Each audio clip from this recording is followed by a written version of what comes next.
കൂടുതൽ വാർത്തകളും വീഡിയോകളും കാണാൻ ഈ ചാനൽ സബ്സ്ക്രൈബ് ചെയ്യുക. കൂടെ ബെൽ ബട്ടൺ അമർത്തുക. നമസ്കാരം. ഇന്ന് സ്വാഭാവികമായിട്ടും പൊതുവായിട്ട് കാണുന്ന ഒരു ഇതാണ് കയ്യിലെ നഖം, മുടി, ഇതെല്ലാം നമ്മുടെ പുരയിടത്തിൽ തന്നെ കൊണ്ടുവന്നുണ്ട്. സ്ത്രീകളാണെങ്കിൽ മുടി ഇത് എടുത്ത് വേറെടുത്ത് കഴിഞ്ഞിട്ട് മുടി ശുദ്ധിയാക്കി കഴിഞ്ഞിട്ട് പുരയിടത്തിൽ നിക്ഷേപിക്കാം. നഖം വെട്ടിക്കഴിഞ്ഞിട്ട് പുരയിടത്തിൽ നിക്ഷേപിക്കുക.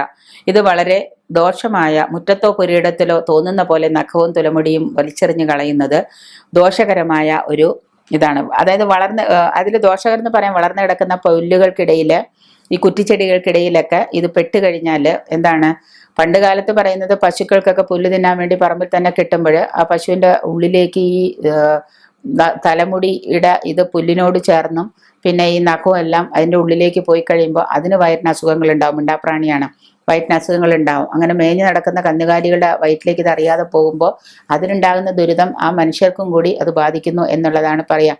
കന്നുകാലികൾ അറിയാതെ അവയുടെ വായിൽ ഇത് വച്ച് കഴിക്കും.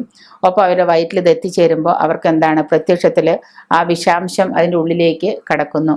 ഇതൊക്കെയാണ് ബുദ്ധിമുട്ടുണ്ടാക്കുന്നത്. വളരെ പെട്ടെന്ന് തന്നെ ഉദര രോഗങ്ങൾ വരാൻ സാധ്യതയുണ്ട്. അത് പ്രത്യേകിച്ച് നമ്മളുടെ പുരയിടത്തിൽ ഇത് ഇപ്പോൾ കുറച്ചൊക്കെ സ്ഥലമുള്ളൂ എങ്കിൽ തന്നെയും പുരയിടത്തിൽ നഖവും ഈ തലമുടിയൊക്കെ ഇടുന്നത് കൊണ്ട് എന്താ പറ്റുന്നതെന്ന് വെച്ച് കഴിഞ്ഞാൽ നമ്മുടെ ധനസമ്പത്തിന് അത് ദോഷവും ഐശ്വര്യക്ഷയവും വരുത്തുന്ന കാര്യങ്ങളാണ്. അതുകൊണ്ട് പുരയിടത്തിലും നമ്മളുടെ വസ്തുവിലും നമ്മൾ ഈ നഖമൊക്കെ നിക്ഷേപിക്കാതിരിക്കാൻ നോക്കുക.